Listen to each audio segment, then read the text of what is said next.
Welcome, everybody. This is the Rotary E-Club of Silicon Valley, and every week we bring you the stories of people making the world around them better. We're part of Rotary International, 1.2 million people in 36,000 clubs around the world. These are service clubs, groups of people who get together in order to launch projects and fundraisers, in order to do things that are needed in their communities one way or another. These communities can be near and far, and some of the work that Rotary does is global in its scale.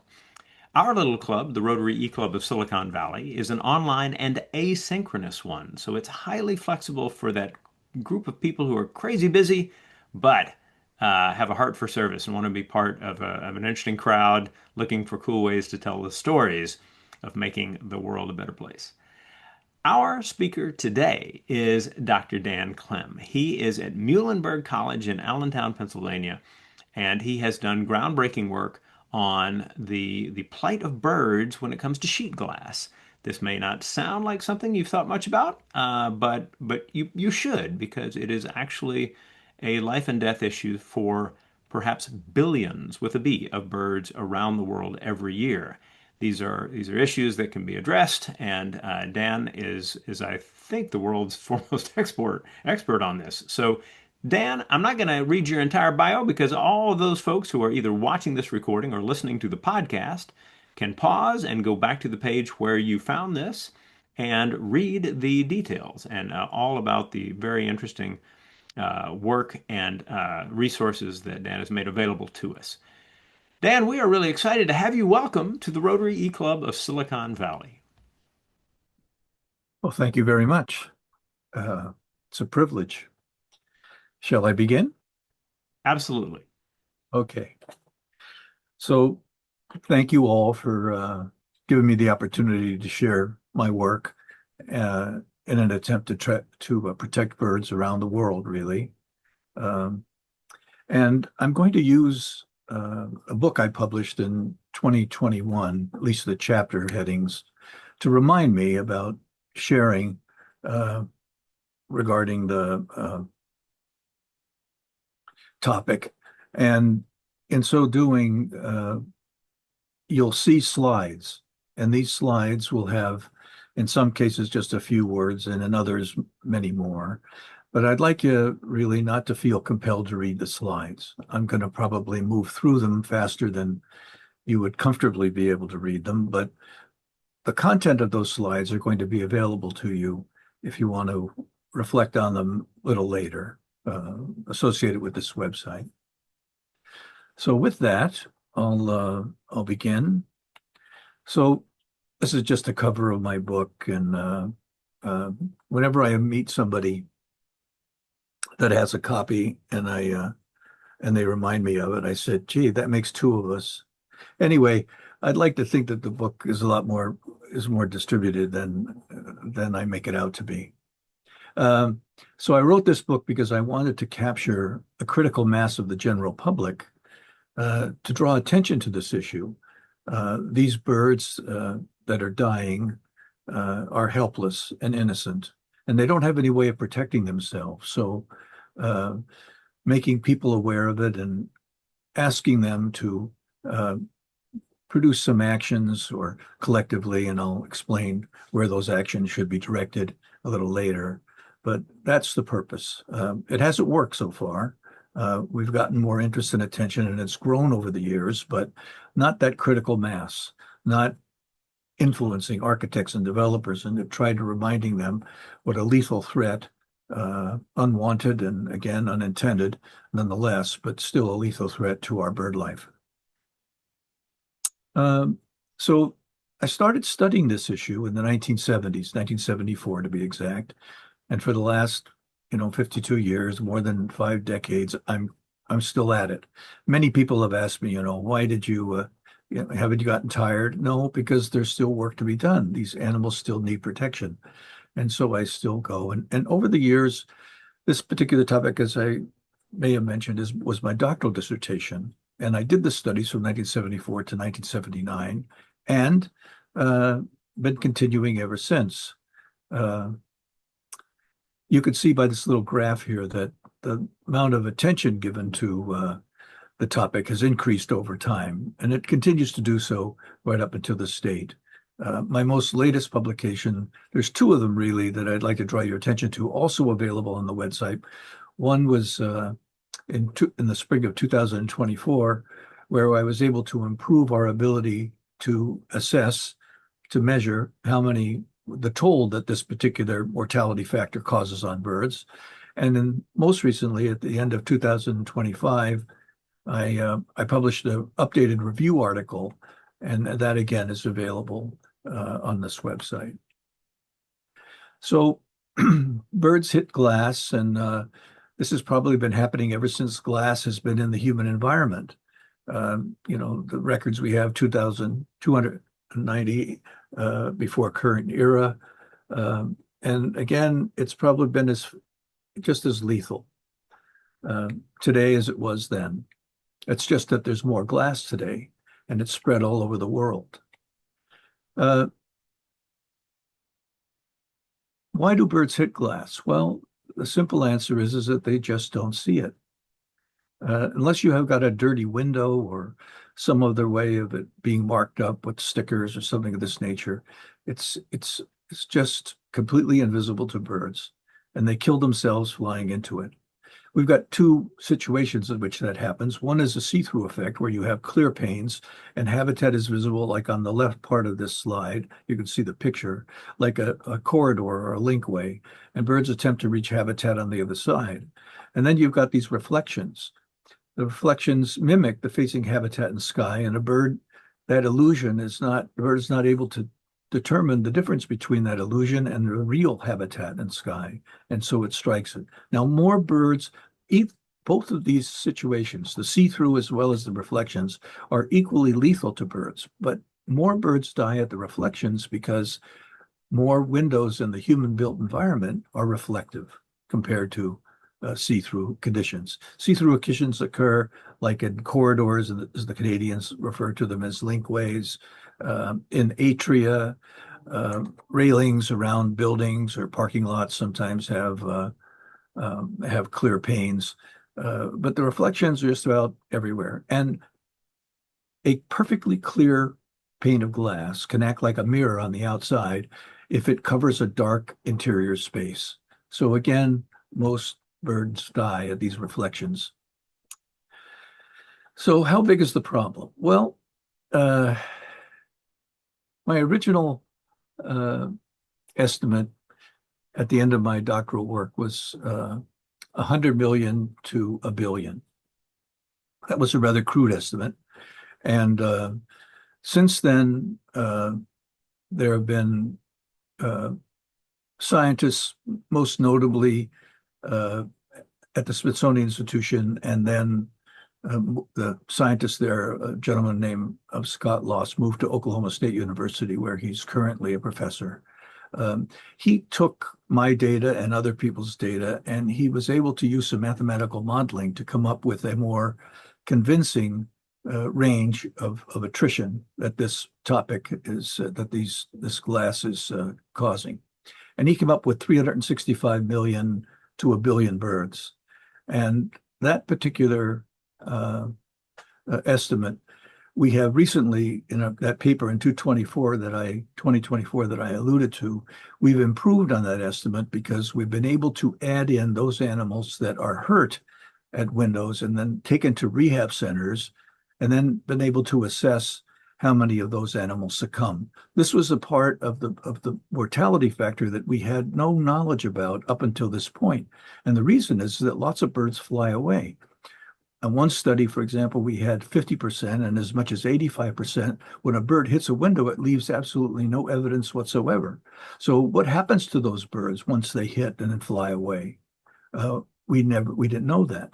But for those animals that are stunned enough so that a human, in an attempt to try to preserve their lives, would take them to rehab centers, and it turns out that 70% of those birds that go to these rehab centers they succumb, they die. And so using this knowledge about the additional attrition that's occurring, we're able to improve those figures such that you have a range of 1.28 billion to 4.36 billion birds dying in the United States alone. Billions were worldwide, but just if we concentrate on the United States, and to make that a little bit more palatable and understandable to people, we're talking about 3.5 million birds dying every day of the year in the United States. And that may seem exaggerated. Lots of people say, well, it doesn't happen at my house. I've never seen it. Well, it does happen at their houses. I haven't been to a person's house where they've told me that they've never had a collision, and I haven't found some evidence of that collisions. Wherever birds and glass coexist, you have this tragedy occurring. So where do I get all this justification for making these claims? Well, countless observations, really thousands of them over the years, at buildings of various sizes and heights and conditions in urban, suburban, and rural areas. Also, experiments, which I conducted. And I developed an experimental technique, which is currently known as tunnel testing, where you take birds and you ask them to discriminate when they fly to the end of the tunnel between a glass side and a deterrent side. And you're trying to measure how much of a deterrent you'll be able to acquire using a particular method, a technique. And the other one is field testing, where you simulate what windows are like in the actual environment, and then you measure, compared to a control, how much risk you're going to be reducing about probability of a strike. The tunnel testing can do a lot of assessment in a short period of time, and the field testing is more realistic. So you combine those, and the results give you a sense of what's going on. I should have mentioned earlier that the reason we're so convinced that windows are invisible to birds is because of what we know physiologically about their visual systems, and also, more importantly, about their behavior. No living thing that we know about, except for perhaps a few marine worms that kill themselves for the purpose of reproduction, but no living thing really purposely kills itself, as birds do flying into windows. What happens when they hit windows? Well, the same thing that happens to a person that gets in a bad car accident and bangs their head. It's head trauma, and they have internal hemorrhaging of the brain. This is a slide that shows an ovenbird on the left here in an X-ray, where the upper and lower mandible was broken. This is a series of white-crowned sparrows in which showing various levels of brain hemorrhaging, and all of them died instantly. And on the right is a histological side showing a blood pool in the actual brain near the cerebellum. And if you watch a bird that's hit a window, and if it's still alive, it's opening and closing its mouth. Its reactions are one that you would predict if the cerebellum was involved in the injury. Birds have a great deal of value for us. If you didn't know this, every several years, maybe anywhere from 6 to 10, our federal government puts out a pamphlet, a description of how much money is spent on avocations, and in an attempt to try to justify the protection of wildlife and other things. And every time that report comes out, gardening is always number one, and birding is number two. In interest in birds, for example, you're considering books and binoculars and equipment and other things, but also trails like birding trails in New Jersey and Texas and Florida and elsewhere around the country. And of course, bird feeding is a multi-billion-dollar industry in and of itself. So there's a lot of value in birds. Paying attention to those that die are especially important, because we can learn things like migratory routes. We can learn things that new species that show up that have never been recorded before, just by paying attention to what birds are being collected underneath windows.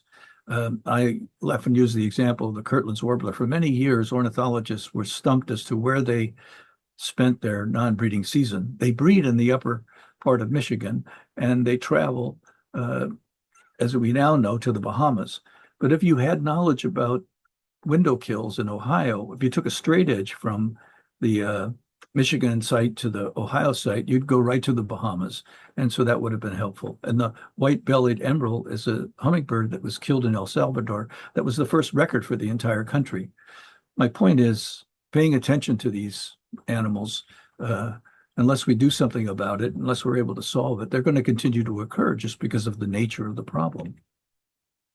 Um, why do we care? As I indicated before, it's the level of human attention to birds that is attractive.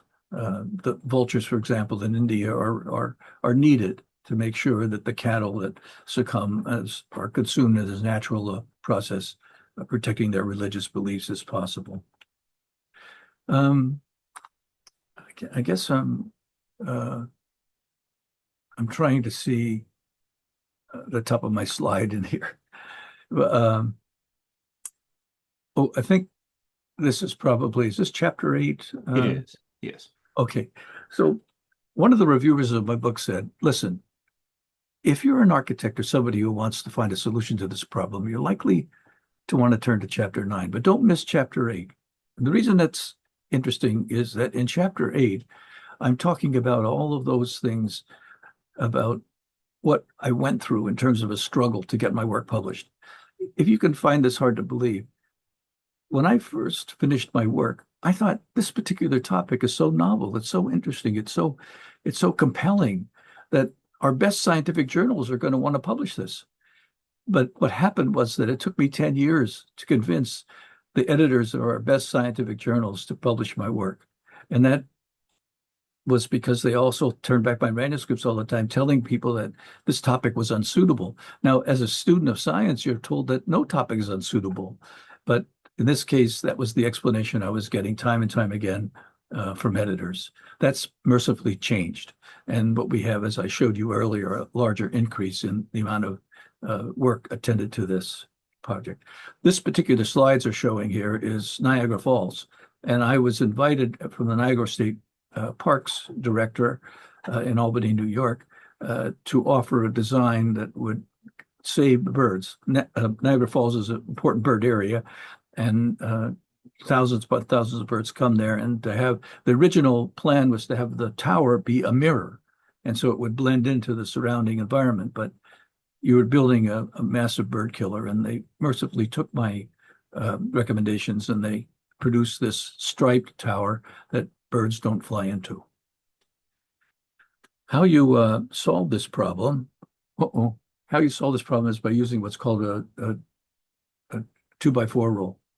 You need to orient patterns on a window in columns separated by 4 inches or 2 inches horizontally. And this transforms the window into a barrier that birds will see and avoid. These are just some slides to show you that. These are cords. This is some film that's you find on buses. You see out through the inside, but you don't see it from there. These are acid. This is a tape. This is acid etching. This is frit, and it creates patterns. We need the legal protection if we're going to do the best job. Asking volunteers to do things is a mistake and ineffective. Getting developers, getting citizens to inform architects and developers to solve the problem is essential. And finally, I'd like to end by pointing out that if you thought about a population whose members were dying, but you had no way of knowing what's causing the mortality, and then you had so the people who were involved there, the leaders were perishing, their family members were perishing. They had no knowledge about how to address this.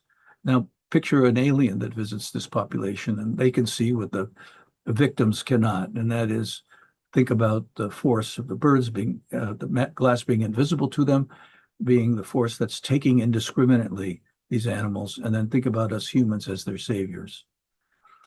And with that, I for your tolerance. I think I went over a little bit more, and I apologize for that, but I'd be happy to entertain any questions if there are any. Absolutely, Dan. We will certainly have questions. Let's have you stop sharing, and what I'll do. Oh, actually, hold that up there for just a minute so people can see that. I'll remind those who are watching this video or listening to this podcast that there are links in the show notes that allow you to get to his website and to other elements of his research. You can look up Daniel Klem Jr. On Amazon as well in order to find these books. So Dan, let's go ahead and stop sharing, and I'll introduce the group we've got, and then we'll jump into our Q&A. So, what I'd like to do is introduce the group that we have got on the recording from our club. Three members here in the Bay Area. We have Sandy. Good to see you, Sandy. Down in Tucson, Arizona, we've got Dave Andrew. Dave, good to see you. In Budapest, Hungary, we've got Victoria Grieshmulder. So good to see you, Victoria. Visiting the club today, we have Steve in Southern California. Good to see you, Steve. And past District Governor Claire up in the Pacific Northwest, and a wonderful addition to many of our recordings. Thank you for joining us. My name is Rushton Hurley. I am in San Jose, California. And let's dive into the Q&A. So we're going to start with this. Dan, you've been at this a long time. 52 years is a lot of history and credibility, and wonderful to see how far you've been able to take these things. What I'm curious is, how did you get started? What was it that made you think, I'm going to study birds? Uh, well, I was like a lot of people will claim today, especially architects, they've never heard of this problem. And I had never heard of this problem in the early 1970s. But like so many other students, you're introduced to potential topics to study in various degree programs. And my major professor said to me, look, I have these people bringing these birds into the museum all the time, and they've all been dying at windows. And, maybe there's something there for you. So I went the very next morning after he introduced me to this, and I sat in front of this chemistry building that was all glass. And it didn't take long. I was there before light. And about 20 minutes later, when it just started to get light, a mourning dove flew through the trees and smashed into the windows right in front of me. I became interested, and I went around the campus looking for other sites where, like corridors and other things, and found all kinds of evidence, skeletons and feathers and so on, and I was sort of hooked. And so then I started looking into it, gathering information in terms of the world literature, whatever was available. And and that began my descriptive part. And then I later developed the ability to do experiments to address the issues about whether birds could see or not glass.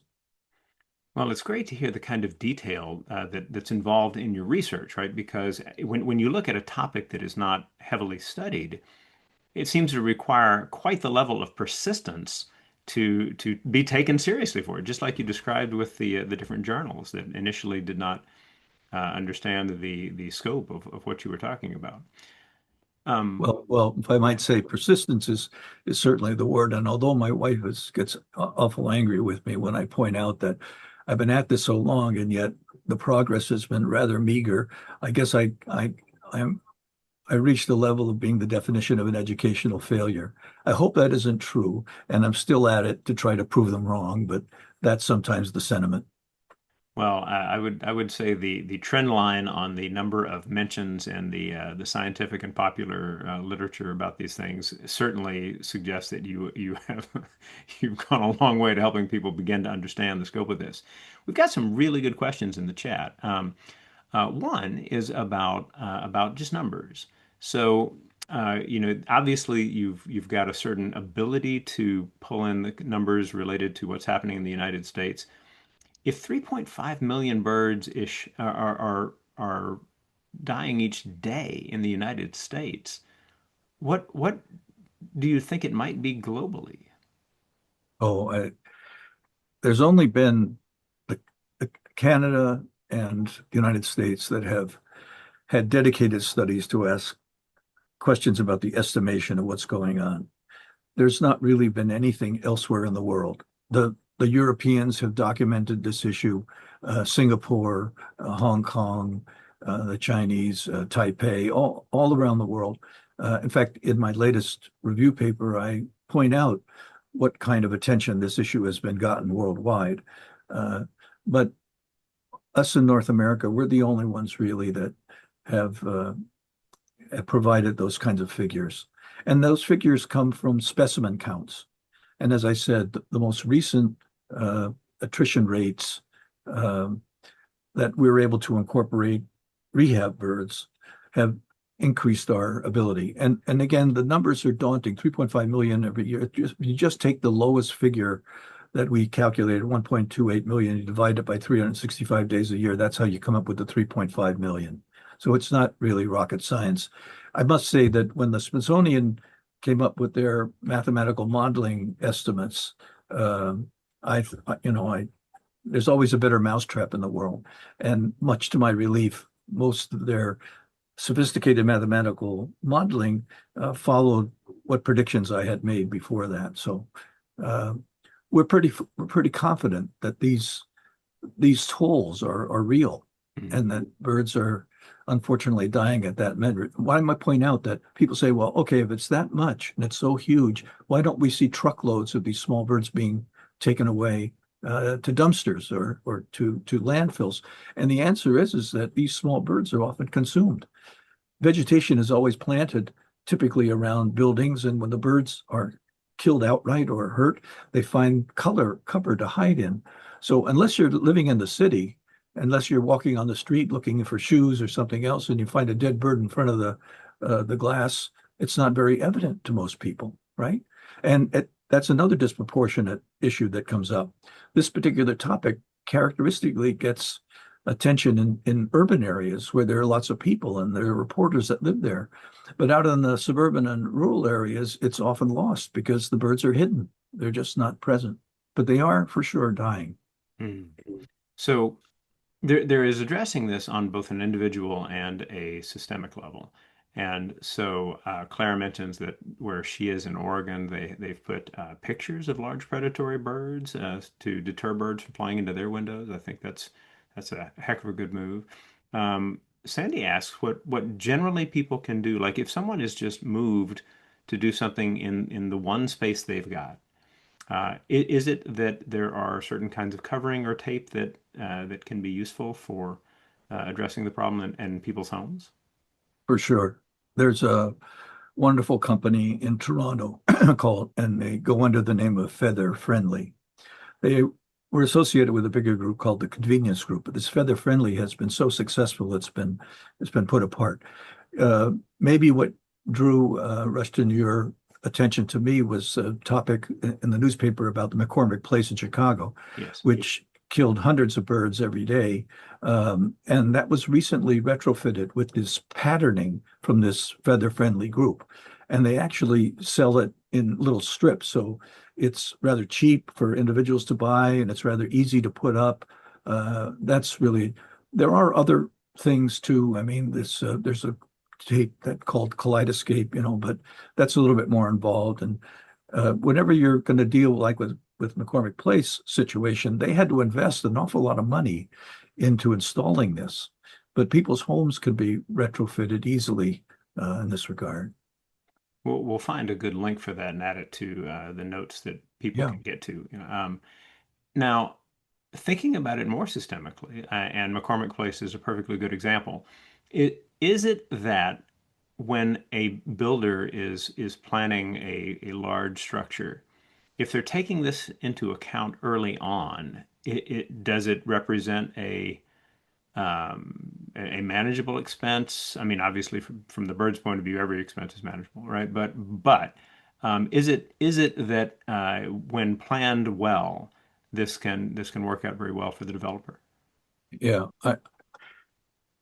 If I was more attentive in my presentation, I would have pointed out that there's two levels of addressing this. One is the retrofit part. That's where the films and everything come in, because the world has to be retrofitted to protect the birds. The second one is new construction that you're referring to in remodeling. And the issue there is that for sure, glass at this particular level is more expensive, bird-friendly glass that's been able to be produced and has been shown to be effective. Maybe as much as $35 to $50 a square foot more. But the answer to that is number one, if you look at the overall cost of any building, this is less than 0.01% of the overall cost, even with that extra expenditure that you would be paying with the glass. Overrun costs for most buildings far exceed, again, less than 1% of what this glass would cost. And the other part about it is that I write recently in that new review article on the end of 2025 is that if we think about what solar panels were like. They originally were 75, $100 a piece. Now they're down to less than, they're at cents, it varies because of the amount of use and the amount of selling and the amount of consumption. But the same thing can be said with we get more bird safe glass, we're going to reduce the price. And so that's the hope. The other thing about it is that although we have national laws that to protect birds, they're confusing and they're not really applicable for most situations at the federal and the state and provincial level. But municipalities have been introducing coding laws to make buildings safe for birds. But if you really look, it's the San Franciscos of the world, it's the New York cities of the world, it's the Torontos of the world that have done this. But there are there are literally hundreds of thousands of municipalities that you really have to have the same kind of laws put into effect to be effective. But what they do is they draw attention to the issue. And this hopefully maybe will incite people to be more involved in promoting the use of bird safe glass. And so citizens should make their developers, make their architects, make their legislatures aware of this issue to do just that, to lower the cost and make the environment safe for birds.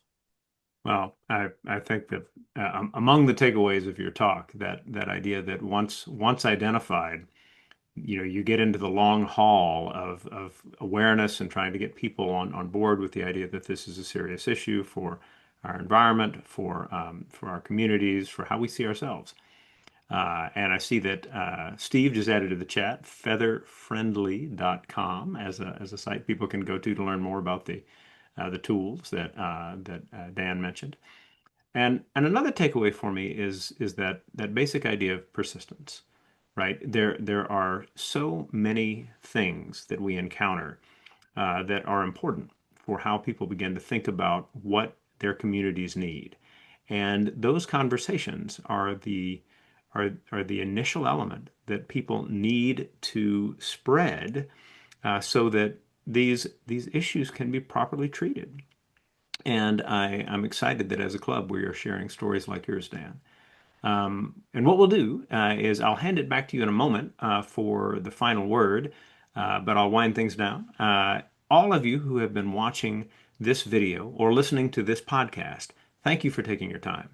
We seriously believe that we are able to help you become inspired to see ways that you can make a difference in the lives of others and in your communities. And that the way to do that is to share the stories you encounter. So to tell people about the stunning number of birds that are dying each day in the United States and around the world as a result of just the way we build glass is something that I think needs to be part of the kind of conversations we have about how we learn about things all the time. We ask that you, if you are on our Rotary page or on our YouTube page or on any of the podcast pages where you find this, that you'll leave a comment, that you'll let us know what you think of what you encounter, and that you will share these links with others. Dan, as I always like to do, we hand it back to our speaker for the final word. What would you like people watching this video or listening to this podcast to have clearly in mind as they finish? Well, I'd like people to appreciate how indiscriminate this particular mortality factor is for birds. The birds aren't, they have no control. They're innocent, right? They have no voice, and they need us to be their voice. And it seems a daunting task, but there is progress and there's hope. And we just, as a human, we have to have the will to try to protect them. And I'd appreciate anybody in listening to think about the topic and whenever they have the opportunity to say a good thing about birds and try to help them. Well, you said early on, there's still work to be done. And I hope that everyone will take that to heart. Everyone, we will see you next week.